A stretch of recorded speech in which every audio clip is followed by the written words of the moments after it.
لڑکی اٹھو۔ وہ کمرے میں داخل ہوا تو عریش گھوڑے بیچ کر سو رہی تھی۔ آتے ہی سردار معظم شاہ اس کے سر پر سوار ہوا تھا۔ اس کے معصوم نیم نقوش ہی معظم شاہ کو بہکانے کے لیے کافی تھے۔ وہ اپنے چہرے پر معصومیت سجائے سونے میں مصروف تھی کہ سردار معظم شاہ بے ساختہ جھکتے ہوئے اس کے چہرے پر جا بجا اپنے لب رکھنے لگا۔ کتنی دیر تو وہ اس کو اٹھانے کے لیے نرم لمس اس کے چہرے پر چھوڑ رہا تھا، لیکن جب وہ نہیں اٹھی تو جنونی ہوتا اس کے لبوں پر جھکا تھا۔ عریش خان جو کب سے اپنے سارے چہرے پر نیند میں ہی سردار معظم شاہ کی مونچھوں کی میٹھی سی چبھن برداشت کر رہی تھی، اپنا سانس بند ہونے پر ہڑبڑائی ہوئی ہوش میں آئی تھی۔ خود پر جھکے سردار معظم شاہ کے سر کو دیکھتے وہ گردن تک سرخ پڑی تھی، کانوں سے سینک نکلنا شروع ہو گیا تھا۔ اچانک سے سانس بند ہونے پر وہ سردار معظم شاہ کے کندھوں پر ہاتھ رکھتی اسے پیچھے دھکیلنے لگی، لیکن سردار معظم شاہ بنا اس کی مزاحمت کو خاطر میں لائے کچھ دیر اپنی من مرضی سے پیچھے ہٹا تھا۔ وہ مسکراتے ہوئے عریش خان کے چہرے پر پھیلا سرخ رنگ دیکھنے لگا۔ اس کی اتنی شدت پر عریش خان کے آنسو بے ساختہ تھے جن کو سردار معظم شاہ اپنے ہونٹوں سے چن چکا تھا۔ آج اتنی جلدی سو گئی تم؟ معظم شاہ نے سنجیدگی سے اسے سوال کیا۔ جی وہ میں جاگ رہی تھی، معصومیت سے بولتی وہ پیچھے کو ہوتی بیٹ گراؤنڈ سے لگی۔ اچھا، لیکن میں نے تو سوئی ہوئی عریش خان کو اٹھایا ہے۔ اس کے بال نرمی سے اس کے چہرے پیچھے کرتے ہوئے اس کے کان میں سرگوشی کی۔ نہیں، آپ لیٹ آئے ہو۔ اس کی قربت پر لرزتی ہوئی وہ سوچ سمجھ کر بولی تھی، میں تو اپنے ٹائم پر ہی آیا ہوں۔ سردار معظم شاہ نے اس کی گردن پر جھکتے ہوئے اپنا لمس چھوڑا۔ عریش خان کو سمجھ نہ آئی کیا بولے۔ چلو نیچے جاؤ اور کھانا گرم کرو، میں آ رہا ہوں۔ اس کو کنفیوز ہوتے دیکھ وہ خود ہی پیچھے ہٹتے ہوئے بولا۔ عریش سر ہلاتی ہوئی جوتے پاؤں میں اڑستی نیچے بھاگی۔ تم نے کھایا؟ وہ معظم شاہ کے لیے پلیٹ میں کھانا ڈال رہی تھی جب اس نے پوچھا۔ عریش کے ہاتھ پل کو رکے تھے۔ شام میں اس کو رازیہ شاہ کا سلوک یاد آیا تھا جب انہوں نے اسے ڈائننگ ٹیبل پر بیٹھ کر کھانا کھانے کی اجازت نہیں دی تھی۔ اس نے آج تک اکیلے کھانا نہیں کھایا تھا، اس لیے وہ بعد میں اکیلی نہیں کھا پائی تھی۔ اس کی آنکھوں میں نمی ابھری۔ کہاں سو گئی ہو؟ میں کچھ پوچھ رہا ہوں۔ معظم شاہ اس کی نازک سی کلائی اپنی گرفت میں لیتے ہوئے بولا۔ جی کھا لیا تھا، وہ بمشکل بولی تھی۔ آنسوؤں کا ایک گولا سا حلق میں اٹکا تھا۔ جانتا ہوں کتنا کھایا ہوگا، چڑیا جتنی ہو تم اور اتنا ہی کھایا ہوگا، کھاؤ میرے ساتھ۔ اس کو کھینچ کر اپنی گود میں بٹھاتے ہوئے بولا۔ عریش نے تو کھانا تو کیا کھانا تھا، خود کو اس کی گود میں دیکھتی شرم سے لرزنے لگی تھی۔ شرما بعد میں لینا میری چھوٹی سی بیوی، پہلے میرے ساتھ کھانا کھاؤ۔ معظم شاہ اس کی بیک گردن پر اپنا لمس چھوڑتا ہوا بولا۔ وہ تو اس کو دیکھ کر افسوس کرتا تھا کہ یہ کتنا کم کیوں کھاتی ہے، اپنی عمر سے بھی 2 سال چھوٹی لگتی تھی۔ کہاں وہ 30 سال کا مضبوط مرد اور کہاں وہ 18 سالہ عریش خان، اس کے سامنے بالکل بچی ہی لگتی تھی۔ شاہ میں ادھر بیٹھ کر کھاتی ہوں نا، وہ اس کے بازو پر ہاتھ رکھتی ہوئی منمنائی۔ کیوں؟ ادھر کیا مسئلہ ہے؟ معظم شاہ نے سختی سے کہا۔ نہیں، اگر کوئی آ گیا تو؟ وہ ڈرتی ہوئی بولی۔ اس کی آنکھوں میں خوف تھا۔ نہیں، بالکل نہیں۔ اس وقت رات کے 11:30 ہو رہے ہیں اور سب لوگ سو چکے ہیں، سو تم بے فکر ہو کر کھانا کھاؤ اور مجھے بھی کھانے دو۔ معظم شاہ نے کہتے ہوئے اس کے ہاتھ میں پکڑا نوالا اپنے منہ میں لیا۔ وہ سرخ پڑتی چاروں ناچار اسی طرح معظم شاہ کی گود میں بیٹھی چھوٹے چھوٹے نوالے بنا کر کھانے لگی، ساتھ اسے بھی کھلا رہی تھی۔ کچھ دیر بعد کمرے میں آتے وہ بیڈ پر اس کو اپنے شکنجے میں لیے لیٹا ہوا تھا، اپنا سر اس کی گردن میں دیے وہاں اپنا لمس چھوڑ رہا تھا۔ وہ شرم سے پانی پانی ہوئی پڑی تھی، اس کو انکار بالکل نہیں کر سکتی تھی۔ معظم شاہ کا کہنا تھا وہ اس کی بیوی ہے اور وہ اس کے ساتھ کچھ بھی کر سکتا ہے۔ کچھ ہی وقت گزرا تھا جب معظم شاہ کو اس کی بھاری ہوتی سانسیں سنائی تھی۔ اس نے سر اٹھا کر دیکھا تو عریش سو رہی تھی۔ اس کی پیشانی پر بوسہ دیتے خود سیدھا ہو کر لیٹتا وہ عریش کا سر اپنے سینے پر رکھتا، اس کو اپنے حصار میں لے گیا۔ اس کو وہ وقت یاد آیا تھا جب اربت شاہ نے ان دونوں کا نکاح کروایا تھا۔ وہ تب نہیں جانتا تھا کہ یہ نازک سی 18 سالہ لڑکی سردار معظم شاہ کو اس قدر عزیز ہو جائے گی۔ تمہیں ہماری قسم ہے شاہ، تم انکار نہیں کرو گے؟ اربت شاہ کی روبدار آواز موبائل کے اس پار سے گونجی تھی۔ داجی آپ بتائے تو صحیح، آخر ایسا کیا ہے کہ جس کے لیے آپ قسم دے رہے ہیں، اور آپ بیماری کی اس حالت میں اتنی بات کیوں کر رہے ہیں؟ آپ کو آرام کرنا چاہیے۔ معظم شاہ نے فکر مندی سے کہا۔ تم ہماری فکر چھوڑو شاہ، تم بتاؤ جو ہم کہیں گے، اس سے تو انکار نہیں کرو گے نا؟ اربت شاہ پھولے ہوئے سانس کے ساتھ بولے تھے۔ وہ اس وقت ہاسپٹل کے بیڈ پر تھے، ان کے سب بچے اور پوتے پوتیاں سبھی ان کے پاس تھے، لیکن وہ بس اپنے قریب بیٹی عریش خان کا ہاتھ پکڑے ہوئے تھے، جس کی آنکھوں سے داجی کی حالت دیکھتے مسلسل جرنا بہ رہا تھا۔ داجی آپ جو کہیں گے میں کرنے کو تیار ہوں۔ لندن میں بیٹا معظم شاہ بے بسی سے بولا تھا۔ ٹھیک ہے، تمہیں ابھی اور اسی وقت ہمارے مرحوم دوست کی پوتی کو اپنے نکاح میں لینا ہوگا۔ یاد رکھنا تم اب انکار کا حق نہیں رکھتے۔ اربت شاہ بمشکل اپنی سانس بحال کرتے عریش خان کے سر پر ہاتھ رکھتے ہوئے بولے۔ وہ عریش خان کو اپنے بعد کسی مضبوط سہارے کے پاس چھوڑنا چاہتے تھے، جو اس وقت اربت شاہ کو معظم شاہ سے بہتر کوئی نہیں لگا تھا۔ اربت شاہ کے بعد گاؤں کے سردار کا عہدہ معظم شاہ کے پاس تھا، جو انہوں نے بہت پہلے ہی سب کو بتا دیا تھا۔ اب اگر اربت شاہ کو کچھ ہو بھی جاتا تو عریش خان کی حفاظت معظم شاہ سے بہتر کوئی نہیں تھا۔ ٹھیک ہے داجی، آپ جیسے بھی کہہ رہے ہیں، میں نکاح کرنے کو تیار ہوں۔ موبائل سپیکر سے معظم شاہ کی آواز گونجی تو سب حیران رہ گئے تھے۔ ایسے کیسے معظم شاہ نے بنا دیکھے اس لڑکی سے شادی کرنے کے ہاں کر دی تھی؟ وہ معظم شاہ جو اپنی پسند کی چیز وہ بھی 100 نقص نکالنے کے بعد لیتا تھا، اس نے بنا دیکھے ہی اپنی زندگی کا اتنا بڑا فیصلہ کر لیا تھا۔ اس کے ماں باپ جو معظم شاہ کی بات سن رہے تھے، وہ دونوں بھی حیران کھڑے تھے۔ وہ اپنی زندگی کا فیصلہ ایسے لے گا کسی نے سوچا بھی نہیں تھا، جبکہ داجی معظم شاہ کی ہاں پر خوشی سے پھولے نہیں سما رہے تھے۔ انہوں نے اپنے بیٹوں کو اسی وقت مولوی صاحب کو بلانے کا کہا تھا، جبکہ وہ سب صرف اربت شاہ کے حکم کے پابند تھے، اور پھر کچھ ہی دیر گزری تھی کہ موبائل فون پر ان دونوں کا نکاح ہوا تھا۔ عریش خان ہمیشہ کے لیے معظم شاہ کے نام لکھ دی گئی۔ معظم شاہ اوندے منہ سو رہا تھا جب اس کا موبائل بجا۔ اس نے نیند میں ہی ہاتھ مارتے کال اٹھاتے موبائل کان سے لگایا۔ آگے سے جو سننے کو ملا تھا، کچھ پل کے لیے اس کے حواس کام کرنا چھوڑ گئے تھے۔ اس کے والد ارکم شاہ کی کال تھے، جنہوں نے اسے اربت شاہ کے انتقال کے بارے میں بتانے کے لیے کال کی تھی۔ وہ اربت شاہ کے بہت قریب تھا۔ 6 سال پہلے پڑھائی کے سلسلے میں وہ لندن آیا تھا، پھر پڑھائی مکمل کرتے اس نے لندن میں ہی بزنس شروع کر دیا تھا۔ وہ یہاں کے ٹاپ بزنس مین میں شامل ہو گیا تھا۔ ایسا نہیں تھا کہ وہ واپس نہیں جاتا تھا، 1-2 ماہ کے لیے ہر سال واپس جاتا تھا، پھر لندن واپس آ جاتا تھا، لیکن اس بار اسے سال سے اوپر کا وقت ہو چکا تھا۔ کام بہت زیادہ ہونے کی وجہ سے وہ واپس نہیں جا پایا تھا۔ اس سال کے دوران بہت کچھ بدلا تھا۔ اربت شاہ کے دوست، جن کی فیملی میں صرف ان کی پوتی عریش خان تھی، ان کا انتقال ہو گیا تھا، اور وہ جاتے ہوئے اپنے خاندان سے زیادہ اربت شاہ پر بھروسہ کرتی۔ اپنی جان سے عزیز پوتی کی حفاظت کا ذمہ اربت شاہ کے حوالے کر گئے تھے، جس ذمہ داری کو اربت شاہ نے پوری ایمانداری سے نبھایا تھا۔ لیکن کچھ ہی وقت بعد ان کی طبیعت بگڑ چکی تھی۔ وہ بہت بیمار رہنے لگی تھی۔ جب انہیں اپنا آخری وقت نزدیک آتا ہوا محسوس ہوا تو انہوں نے عریش کا نکاح اپنے سب سے ذمہ دار پوتے کے ساتھ کروایا تھا، اور پھر اسی سکون کے ساتھ وہ اس دنیا سے رخصت ہو چکے تھے کہ انہوں نے عریش کو مہربان ہاتھوں میں دیا ہے۔ اب وہ اپنے دوست کے آگے سرخروخ ہو پائیں گے، لیکن نہیں جانتے تھے کہ عریش کتنے غم جھیلنے والی ہے۔ معظم شاہ لندن سے واپس آ گیا تھا۔ اپنے آپ سے پیارے داجی کو خود اپنے ہاتھوں سے وہ لحد میں اتار چکا تھا۔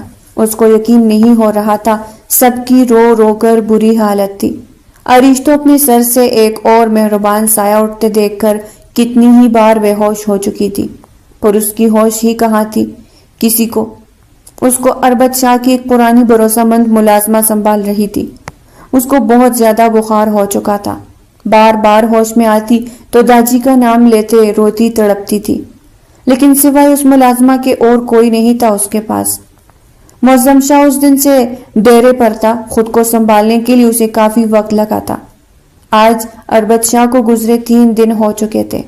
وہ شام کے وقت حویلی میں داخل ہوا تو سب لوگ ہی لاؤنج میں بیٹھے تھے، لیکن سب کے ہونے کے باوجود بھی وہاں خاموشی تھی، کسی میں بھی بولنے کی ہمت نہیں تھی۔ معظم شاہ بی بی کے پاس بیٹھتا ان کو اپنے حصار میں لے گیا۔ وہ کافی حد تک خود کو سنبھال چکا تھا۔ شاہ بی بی اس کو پکارتی ہوئی ایک بار پھر رو دی۔ معظم شاہ نے بہت ہی طریقے سے انہیں بھی سنبھالا تھا۔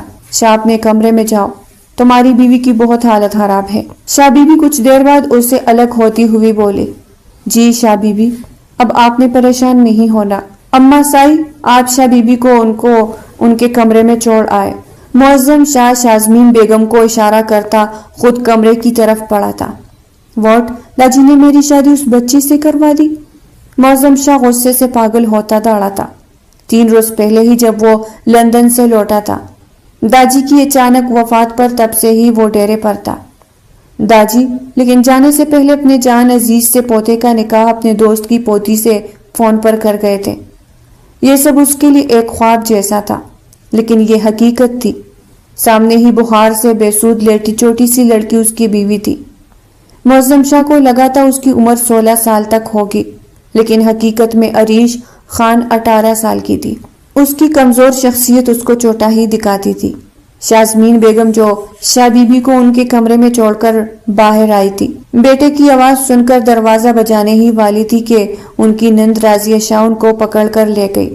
یہ کیا کرنے جا رہی تھی آپ بھابھی؟ راضیہ بیگم دانت پیس کر بولی۔ راضیہ، اس بچی کی طبیعت ٹھیک نہیں ہے، ایسے میں معظم نے اگر اسے کچھ کہہ دیا تو؟ شازمین بیگم پریشانی سے بولی تھی۔ تو کیا بھابھی، ویسے بھی تو ہم معظم کا اس لڑکی سے چھٹکارا چاہتے ہیں نا، اگر معظم خود ہی اس کو طلاق دے دے گا تو بہتر رہے گا۔ آپ جائے اپنے کمرے میں آرام کریں، راضیہ بیگم نے سنجیدگی سے کہتے شازمین بیگم کو ان کے کمرے میں بھیجا۔ وہ بنا کچھ کہے چلی گئی تھی۔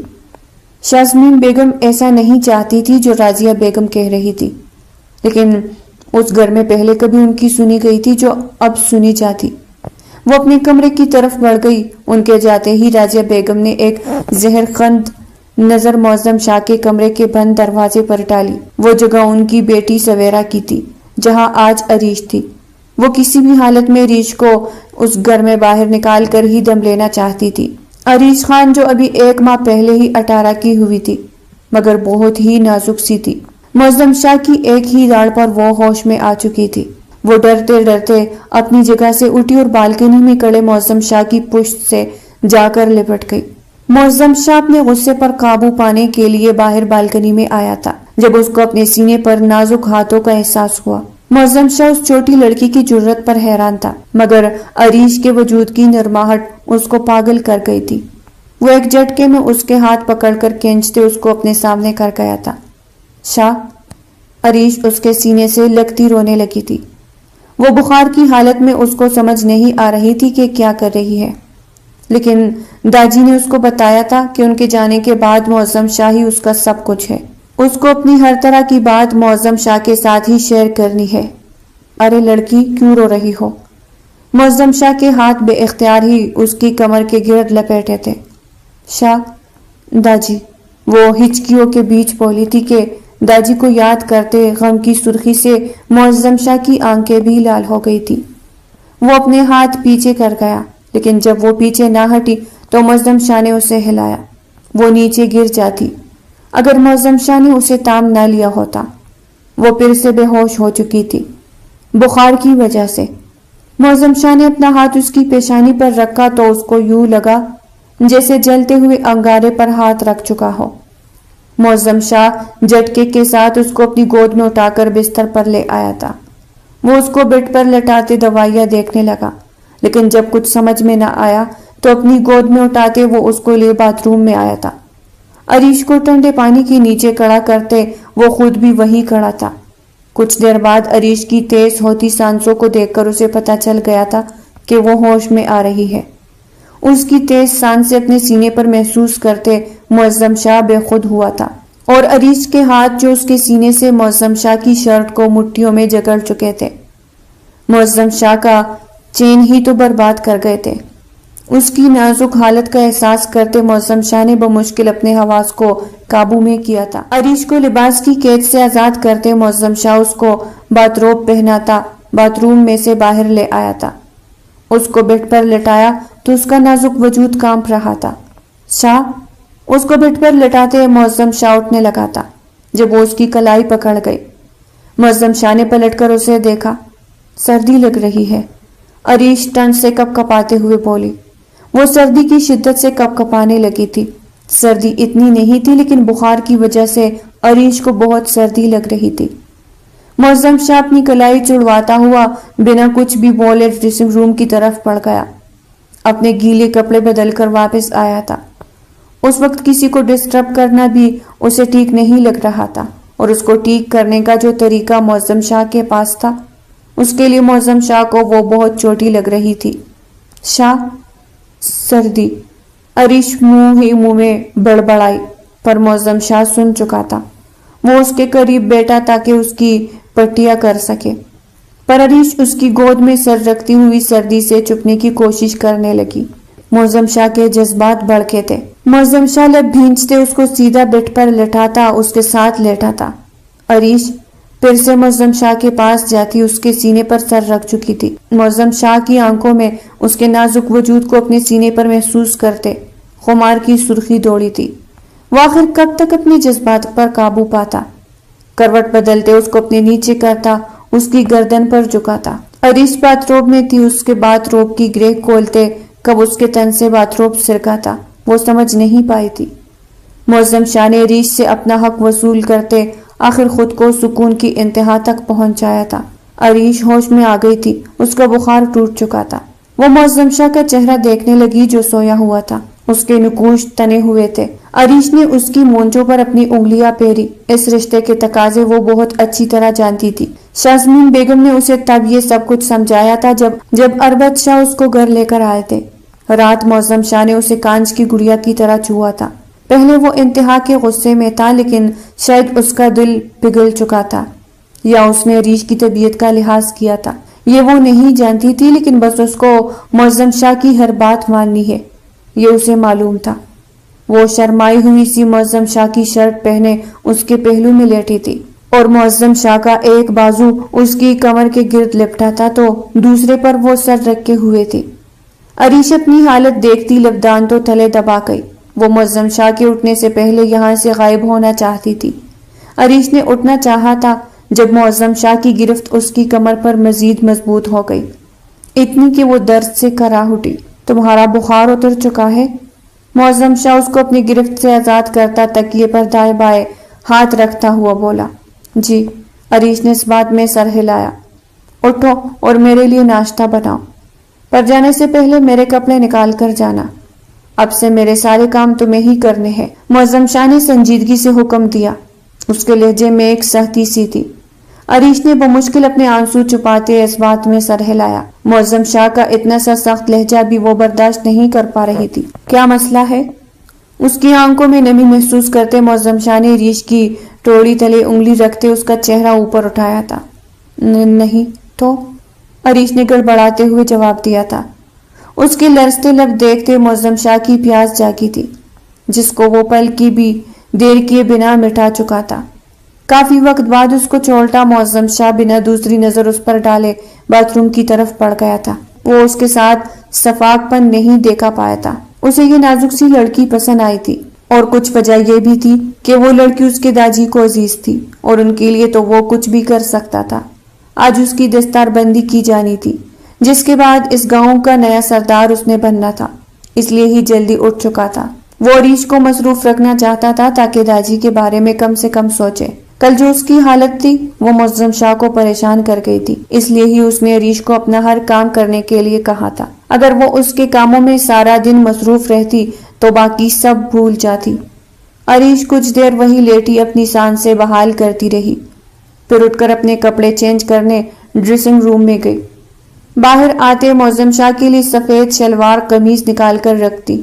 وہ اپنے پرانے کمرے میں چلی گئی۔ وہاں فریش ہوتے وہ نیچے گئی تو رازیہ شاہ کے ہاتھے چڑھ گئی، جنہیں اس کے چہرے کی چمک بہت بری لگ رہی تھی۔ اس نے معظم شاہ کے لیے ہلکا پھلکا سا ناشتہ تیار کیا اور اس کے آتے ہی ٹیبل پر اس کے سامنے رکھا۔ معظم شاہ کو دیکھتے راضیہ شاہ بھی خاموش رہی تھی۔ معظم شاہ کی دستار بندی ہو چکی تھی۔ سردار بنتے ہی اس نے بہت سے کام سنبھالے تھے۔ بہت سے ایسے معاملات تھے جو اسے پہلے داجی دیکھ رہے تھے، اب اسے حل کرنے تھے۔ اس وجہ سے حویلی بھی دیر رات میں ہی آتا تھا۔ عریش کی یہ روٹین بن چکی تھی کہ معظم شاہ کا ہر کام وہ اپنے ہاتھوں سے کرنے لگی تھی۔ جب تک وہ نہیں آتا تھا عریش جاگتی تھی، لیکن شام میں راضیہ شاہ نے اسے کھانے کی ٹیبل پر بیٹھنے نہیں دیا تھا اور اس پر بھوک کا زور بڑھ رہا تھا، جس کو کم کرنے کے لیے وہ سو چکی تھی۔ جب معظم شاہ کمرے میں آیا تھا اور اس کو سوئے دیکھ کر پیشانی پر بھل لاتا اس کے قریب گیا تھا۔ معظم شاہ کو عادت ہو گئی تھی اس کو اپنے انتظار میں بیٹھے دیکھنے کی، لیکن آج اس کا سونا معظم شاہ کو کچھ عجیب سا لگا تھا۔ جب اس کے موبائل پر اس کی چھوٹی بہن کا میسج آیا تھا کہ عریش نے آج کھانا نہیں کھایا، ساتھ ہی اس نے راضیہ پھپھو سائی کے بارے میں بھی بتا دیا تھا، جس پر معظم شاہ نے اس کو جگا دیا تھا تاکہ وہ کھانا کھا کر سو سکے۔ اس نے عریش کو محسوس نہیں ہونے دیا تھا کہ وہ جانتا ہے، لیکن معظم شاہ نے اپنے طریقے سے اس پر اپنی فکر جتائی تھی۔ اب پتہ نہیں وہ سمجھ پائی تھی یا نہیں۔ جی پھپھو سائی، وہ راضیہ بیگم کے سامنے کھڑی تھی۔ لڑکی میں تمہاری پھپھو سائی نہیں ہوں، آئندہ مجھے اس نام سے بلایا تو حلق سے زبان کھینچ لوں گی۔ بی بی سائی بولا کرو جیسے اس گھر کے ملازم بلاتے ہیں، راضیہ بیگم غصے سے بولی تھی۔ عریش ڈرتی ہوئی 2 قدم پیچھے ہوئی۔ جی، اس نے بھرائی ہوئی آواز میں بولا۔ آج گھر میں کھانا بنے گا خیرات کرنے کے لیے جس کو تم بناؤ گی، 30 لوگوں کے حساب سے، تو جاؤ کچن میں اور کام شروع کرو۔ جو بنانا ہے وہ تمہیں حاجرہ ملازمہ بتا دے گی، راضیہ بیگم نے کہا تو ان کی تینوں بھابیاں اور ان تینوں کی بیٹیاں حیرانی سے انہیں دیکھنے لگی۔ آج تک اس گھر کی کسی بھی بہو نے اتنا کام اکیلے نہیں کیا تھا۔ وہ ملازمین کی مدد کر دیتی تھی، گھر کے افراد کا کھانا خود بناتی تھی، لیکن 30 لوگوں کو کھانا بنانا آسان کام نہیں تھا۔ شاہ بی بی کی طبیعت خراب تھی اور معظم شاہ آج مصروف تھا، اس لیے بھی راضیہ بیگم کو روکنے کے لیے کوئی بھی نہیں تھا۔ عریش جی کہتی ہوئی وہاں سے کچن کی طرف بڑھ گئی۔ کم سے کم ان کی ڈانٹ سے تو بچ جاتی۔ وہ کچن میں کام کر رہی تھی۔ بڑا سا پتیلا چھولے پر رکھا ہوا تھا جس کے نیچے آگ جل رہی تھی، اس میں سالن بن رہا تھا۔ حاجرہ اس کو بتا رہی تھی اور عریش ویسے کر رہی تھی۔ جب سردار معظم شاہ کچن میں داخل ہوا اس کی سرخ آنکھیں اس کے غصے میں ہونے کا پتہ دے رہی تھی۔ حاجرہ اور باقی تمام ملازمین اس کو دیکھتی خاموشی سے باہر نکل گئی تھی، لیکن عریش کو ابھی تک پتہ ہی نہیں چلا تھا کہ سب ملازمین جا چکی ہے اور اس کا شاہ اس کے پیچھے کھڑا اس کو گھور رہا ہے۔ وہ پتیلے میں بن رہے سالن میں بمشکل چمچ چلا رہی تھی جب اچانک چمچ اس کے ہاتھ سے چھوٹا تھا اور اس کا ہاتھ گرم پتیلے سے جا ٹکرایا۔ اس کے منہ سے بے ساختہ زوردار چیخ نکلی تھی، جلن حد سے زیادہ تھی۔ معظم شاہ جو اس کے پیچھے کھڑا اس کو گھور رہا تھا ہوش میں آتا جلدی سے اس کے قریب جاتے اس کا ہاتھ پکڑ کر پیچھے لگے سنگ کا ٹیپ کھولتے اس کے نیچے کر چکا تھا۔ عریش کے آنسو اس کے پھولے ہوئے گالوں کو بھگو رہے تھے۔ شاہ، بہت جلن ہو رہی ہے۔ معظم شاہ کے ہاتھ میں اپنا ہاتھ دیکھتی وہ روتی ہوئی بولی۔ تمہیں کس نے کہا تھا یہ سب کرنے کے لیے؟ سردار معظم شاہ نے کرخت لہجے میں پوچھا۔ عریش سہم چکی تھی۔ وہ اسے دور ہوئی جب اس کی کمر میں ہاتھ ڈالتے معظم شاہ اس کو اپنے قریب کھینچ چکا تھا۔ میں نے پوچھا کس نے کہا تھا یہ سب کرنے کے لیے؟ اگر تم نے مجھے نہیں بتایا عریش، معظم شاہ تم اپنا حال سوچ لینا کہ میں کیا کر سکتا ہوں۔ اس کے ہاتھ پر آئس پیک رکھتے اس کے کان میں سرگوشی کرتا وہ اس کے کان کی لو اپنے دانتوں میں دبا چکا تھا۔ بی بی سائی نے کہا تھا، وہ اسے سکتی ہوئی بولی۔ کون بی بی سائی؟ معظم شاہ کو معلوم تھا لیکن پھر بھی اسے جاننا چاہ رہا تھا۔ راضیہ بی بی سائی اس کے برنال لگانے پر کچھ بہتر محسوس کرتی ہوئی بولی۔ ارے منحوس کیوں چیخ رہی ہے؟ ایک کھانا بنانے کا کام تجھے دیا تھا، اس پر اتنا چیخنا چلانا۔ راضیہ بیگم باہر سے کچن میں داخل ہوئی تھی، لیکن سامنے ہی معظم شاہ کو کھڑے دیکھ کر ان کے حواس گم ہوئے تھے۔ پھپھو سائی، یہ آپ کی ملازمہ نہیں میری بیوی ہے، اور اپنی بیوی کے ساتھ آپ کا یہ لہجہ میں برداشت نہیں کروں گا۔ معظم شاہ نے ان کو وارن کرتی نظروں سے دیکھا۔ شاہ، اب تم اس لڑکی کے لیے میرے سامنے کھڑے ہو گئے؟ راضیہ بیگم اپنی آنکھوں میں مصنوعی نمی لاتی ہوئی بولی۔ تو پپو سائی آپ مجھے اس بات کا موقع ہی نہ دیں کہ مجھے آپ کے سامنے کڑا ہونا پڑے۔ معظم شاہ نے آگے بڑھتے ہوئے کہا، ہاں ہم تو اب اس کو کچھ کہہ بھی نہیں سکتے۔ اپنے لیے پانی لانے کا کیا کہہ دیا، تم تو اس کے وکیل ہی بن کر آ گئے۔ راضیہ بیگم سمجھ رہی تھی کہ معظم شاہ کو شاید کچھ بھی معلوم نہیں ہے۔ جی بہتر۔ معظم شاہ نے راضیہ بیگم کی بات پر سر ہلایا، پھر پلٹا تھا۔ راضیہ بیگم خوش ہو گئی کہ اسے واقعی معلوم نہیں ہے۔ وہ تو سمجھ رہی تھی کہ معظم شاہ اس چھوٹی لڑکی کو طلاق دے دے گا، لیکن وہ تو اس کے پلو سے بن گیا تھا۔ اس لیے اپنا غصہ عریش پر نکالنے کے لیے انہوں نے اس کو کھانا بنانے کا کہا تھا۔ چلو کمرے میں۔ عریش کی طرف پلٹے ہوئے معظم شاہ نے اس کا ہاتھ پکڑ کر کہا تھا۔ لیکن شاہ، کھانا؟ عریش نے پریشانی سے ان دونوں کو دیکھا۔ وہ پپو سائی بنا لے گی۔ آخر یہ خیر خیرات ہم داجی کے لیے کر رہے ہیں اور پپو سائی اپنے بابا سائی کے لیے کھانا نہیں بنا سکتی؟ تم نے انہیں اتنا بوڑھا سمجھ رکھا ہے؟ معظم شاہ کرخت لہجے میں بولتا اس کا بازو کھینچتا باہر نکلا تھا۔ ہاجرہ، پپو سائی کی مدد کرو۔ کھانا بنانے میں وہ اکیلے بناتی ہوئی اچھی تھوڑی لگے گی۔ باہر نکلتے ہی سامنے کڑی ہاجرہ کو حکم دیتے وہ آگے بڑھا تھا۔ وہاں کڑی اس کا ماں اور چچی اپنی مسکراہٹ دبا گئی۔ راضیہ بیگم خود پنسنے پر بڑبڑاتی ہوئی کھانا بنانے لگی۔ وہ سردار تھا اور سردار کا حکم کوئی بھی نہیں ٹال سکتا تھا، چاہے اس حویلی کے لوگ ہی کیوں نہ ہو۔ اس لیے ہی تو معظم شاہ بھی اربت شاہ کی بات مان کر نکاح کر چکا تھا۔ شاہ، یہ آپ نے کیا کیا؟ وہ صوفے پر بیٹھتے اپنے شوز نکال رہا تھا جب عریش اس کے پاس بیٹھتی ہوئی بولی، خاموشی سے بیٹھو، مجھے تم پر جتنا غصہ ہے نا، کچھ سن نہ لینا مجھ سے۔ معظم شاہ ہنوز اپنے کام میں مصروف بولا تھا۔ لیکن میں نے کیا کیا؟ عریش نے حیرت سے پوچھا۔ کیا کیا؟ تم نے کیا کیا؟ کھانا بناتے ہوئے اپنا ہاتھ چلا لیا۔ ابھی کہہ رہی ہو کیا کیا؟ تم پپو سائی کو منع کر سکتی تھی نا؟ معظم شاہ اسے کہنی سے پکڑ کر اپنے قریب کھینچ چکا تھا۔ یہ نکاح کا ہی اثر تھا کہ وہ اس کی پرواہ کرنے لگا تھا، اور محبت بھی۔ وہ بڑی ہے، میں کیسے منع کرتی؟ عریش نے خوف زدہ لہجے میں جواب دیا۔ اسے معظم شاہ کی آنکھوں سے ڈر لگ رہا تھا۔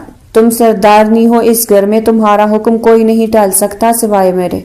معظم شاہ نے اس کے بال کان کے پیچھے کرتے اسے بتایا۔ لیکن شاہ، سب مجھ سے بڑے ہیں، مجھے ان کا حکم ماننا چاہیے، نہ کہ انہیں حکم دینا۔ عریش نے اپنے دونوں ہاتھ معظم شاہ کے کندھوں پر رکھتے اپنی سمجھ کے مطابق جواب دیا تھا۔ ٹھیک ہے۔ معظم شاہ بات ختم کرتے اٹھ کھڑا ہوا۔ دن گزر رہے تھے۔ دن بدن راضیہ شاہ کی منمانیاں بڑھ رہی تھی۔ وہ کبھی کچھ کرواتی عریش سے تو کبھی کچھ۔ معظم شاہ کو سب معلوم تھا، لیکن وہ خاموش تھا۔ وہ چاہتا تھا عریش خود اپنے لیے آواز اٹھائے۔ وہ ڈیرے کے تمام کام کر کے ہی گھر آتا تھا، اس لیے اس کو 10-11 بج ہی جاتے تھے۔ وہ جلد از جلد ہر معاملہ حل کرنے کی کوشش کر رہا تھا، اور اس سب میں اس کے بابا سائی اور اس کے دونوں چچا سائی اس کا بھرپور ساتھ دے رہے تھے۔ یہ کیا ہے لڑکی؟ یہ کھانا ٹھنڈا کیوں ہے؟ راضیہ بیگم کی داڑھ گونجی تھی۔ دوپہر کا وقت تھا، سبھی کھانا کھا کر اپنے اپنے کاموں میں لگ چکے تھے، سوائے راضیہ بیگم کے کہ وہ لیٹ آئی تھی۔ میز پر ان کے سامنے کھانا رکھتے عریش کچن میں واپس گئی تھی۔ پانی لینے جب ان کی داڑھ گونجی، وہ بھاگتی ہوئی باہر واپس آئی تھی۔ تم مجھے ٹھنڈا کھانا کھلانا چاہتی ہو؟ گرم کرتے ہوئے کیا تمہارے ہاتھ ٹوٹ رہے تھے؟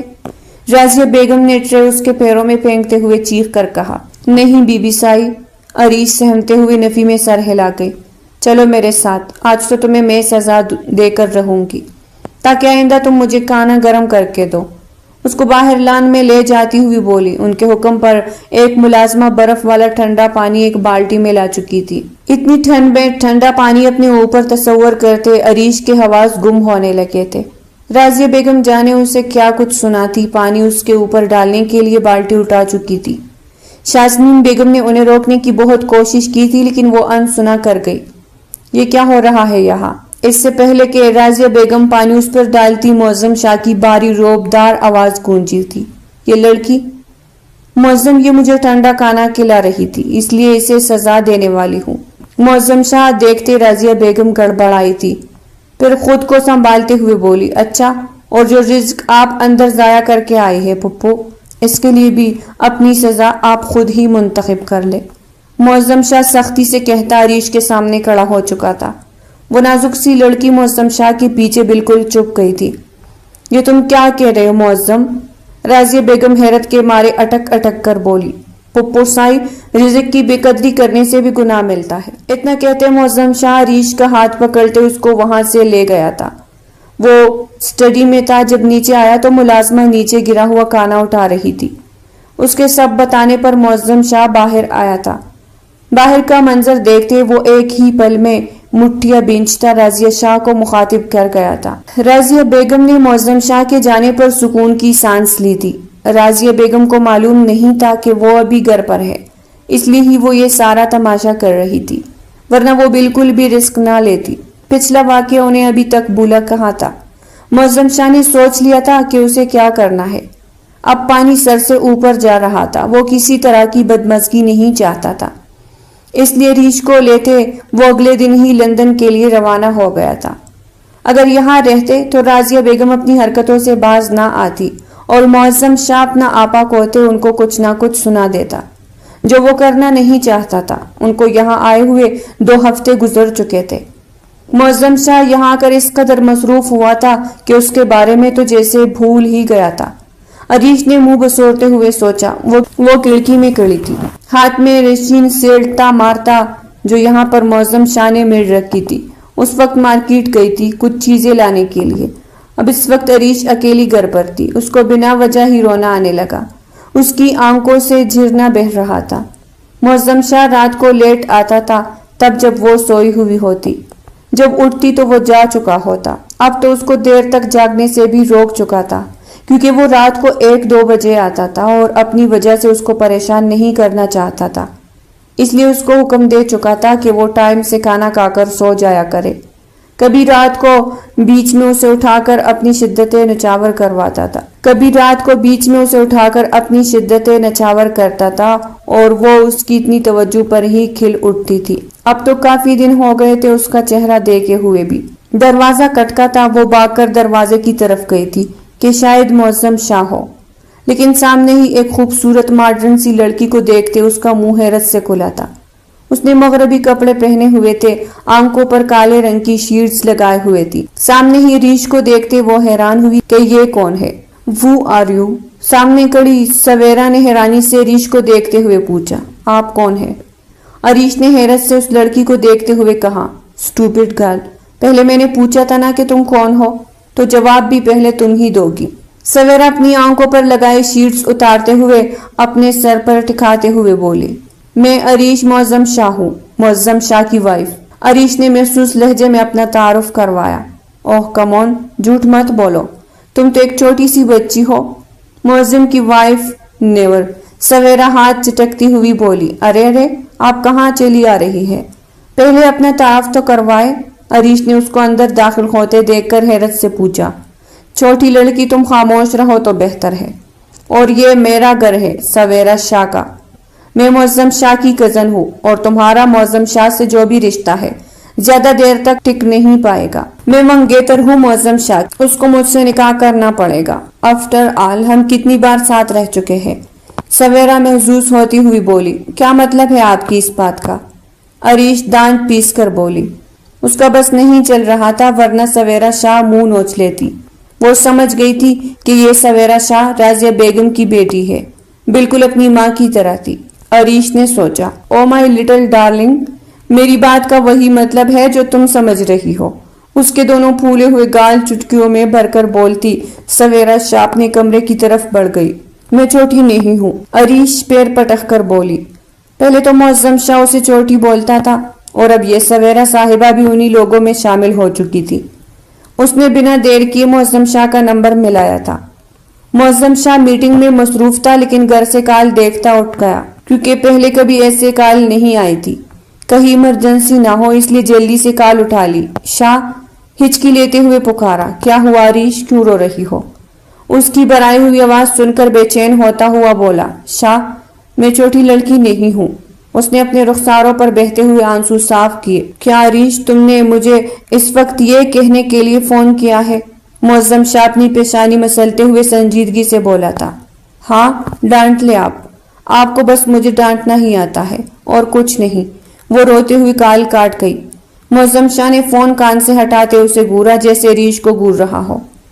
اس نے کب ڈانٹا تھا؟ وہ اپنی امپورٹنٹ میٹنگ چھوڑ کر اس سے بات کر رہا تھا، اور آگے سے جب یہ بات سننے کو ملے گی تو اس کو سمجھ نہیں اس نے غلط ریئیکشن کب دیا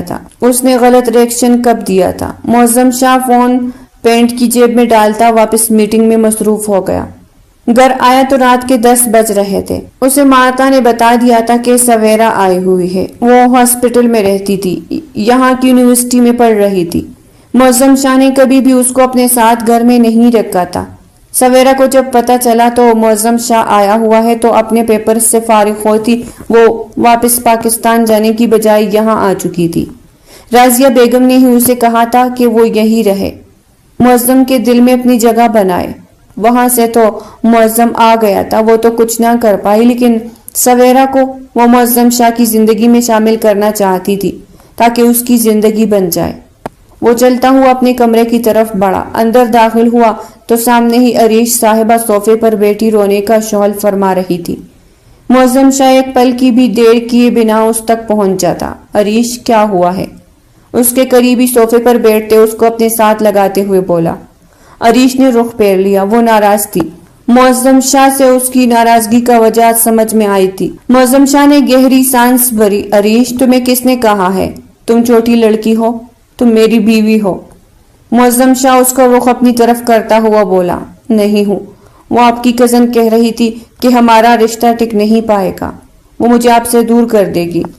عریش نے بے دردی سے آنسو رگڑتے ہوئے کہا، کیوں ظلم کر رہی ہو؟ اس کے ہاتھ اپنے ہاتھوں میں لیتے اس کے دونوں رخساروں پر اپنا لمس چولتے ہوئے بولا، میں صرف اور صرف اس لٹل عریش معظم شاہ کا ہوں اور ہمیشہ رہوں گا۔ معظم شاہ نے اس کی پیشانی سے پیشانی ٹکراتے ہوئے کہا۔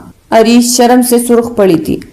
میں لٹل گرل نہیں ہوں۔ اس کے ہاتھوں سے اپنے ہاتھ نکالتے کڑی ہوتی شہادت کی انگلی اٹھائے وارننگ دینے والے انداز میں بولی، اچھا، لیکن مجھے کیسے پتا چلے گا تم لٹل گرل نہیں ہو؟ معظم شاہ اپنی مسکراہٹ چھپانے کی خاطر لب بھینچ کر بولا تھا، جو آپ کہیں گے میں وہ کر کے ثابت کروں گی۔ عریش نے بنا سوچے سمجھے جواب دیا تھا، ٹھیک ہے، مجھے چیک کرنے دو، صبح بتاؤں گا۔ اس کو گود میں اٹھاتے معظم شاہ بیڈ پر پٹک چکا تھا۔ شاہ، عریش نے اس کے ارادے جان کر پیچھے ہوتے ہوئے پکارا۔ یس مائی لٹل گرل۔ معظم شاہ اس کے اوپر جھکتا ہوا گہری سانس بھر کر بولا، آپ نے کھانا کھایا ہے؟ بھوک لگی ہوگی نا، میں گرم کر کے لاتی ہوں۔ وہ ڈرتی ہوئی بولتی بیڈ کی دوسری سائیڈ کی طرف کھسک چکی تھی۔ نہیں مائی لیڈی، میں کھا کر آیا ہوں، مجھے ڈسٹرب مت کرو۔ معظم شاہ اپنی مسکراہٹ دبا کر بولتا اس پر جھکا تھا۔ عریش بھی مزاحمت بند کرتی اسے محسوس کرنے لگی۔ آخر کب تک بھاگتی؟ سویرا اور وہ دونوں ساتھ بیٹھی ہوئی تھی، ادھر ادھر کی باتیں کر رہی تھی۔ معظم شاہ نے اگلے دن ہی سویرا کی اچھی خاصی کلاس لی تھی۔ اس کی بیوی کو پریشان کرنے کے لیے وہ تو عریش کو تنگ کر کے توڑے مزے لینا چاہتی تھی، لیکن معظم شاہ اس کا بنا بنایا پلان برباد کر چکا تھا۔ معظم شاہ نے سویرا سے کہا تھا وہ خود عریش کو سچ بتا دے، ورنہ معظم شاہ اماد شاہ سے کہہ دے گا کہ اس کی بیوی معظم شاہ سے شادی کرنا چاہتی ہے، اور سویرا شاہ اس دھمکی سے ڈر چکی تھی۔ وہ جانتی تھی اماد شاہ اسے لے کر کتنا پوزیسو ہے۔ اس بات پر اس نے ناراض ہو جانا تھا، اور پھر اس کو منانے کے لیے سویرا کو بہت پاپڑ بیلنے پڑتے۔ اسی شام کو ہی سویرا نے عریش کو بتا دیا تھا کہ وہ اپنے چھوٹے ماموں کے بیٹے اماد کو پسند کرتی ہے، اور وہ دونوں معظم شاہ اور اپنے ماموں کی موجودگی میں نکاح بھی کر چکے ہیں۔ تب سے عریش کو بھی وہ اچھی لگنے لگی تھی، دونوں میں خوب بننے لگی تھی۔ آخر کو دونوں اکیلی ہوتی تھی گھر میں۔ عریش نے جب پھپھو سائی کا پوچھا تو سویرا نے کہا تھا کہ ان کو سنبھالنا معظم شاہ کا کام ہے، اس لیے سویرا مطمئن ہے۔ اس کی بات پر عریش نے بھی کندھے اچکائے تھے۔ اسے معظم شاہ کا راضیہ شاہ سے کھانا بنوانا یاد آیا تو مسکرائی۔ اب بھی دونوں بیٹھی باتیں کر رہی تھی کہ باہر سے گولی چلنے کی آواز آئی تھی، جسے لاؤنج میں لگا کانچ ٹوٹ چکا تھا۔ ان دونوں کی بے ساختہ چیخ گونجی تھی۔ سویرا اپنے حواس بحال کرتی عریش کو کھینچتے ہوئے صوفے کے پیچھے لائی تھی۔ عریش تو ڈر سے کانپتی ہوئی سویرا کے ساتھ چپکی تھی۔ ایک اور گولی چلی جو ان کے پیچھے دیوار میں لگی۔ یہ گولی عریش کو لگتی اگر سویرا اس کو کھینچ کر صوفے کے پیچھے نہ کر چکی ہوتی۔ سویرا نے موبائل اپنی پاکٹ سے نکالتے معظم شاہ کو کال کی تھی، جس تک پہلے ہی یہ خبر پہنچ چکی تھی۔ باہر اس کے گارڈز ان دشمنوں کا مقابلہ کر رہے تھے، وہ بھی پہنچنے والا ہی تھا۔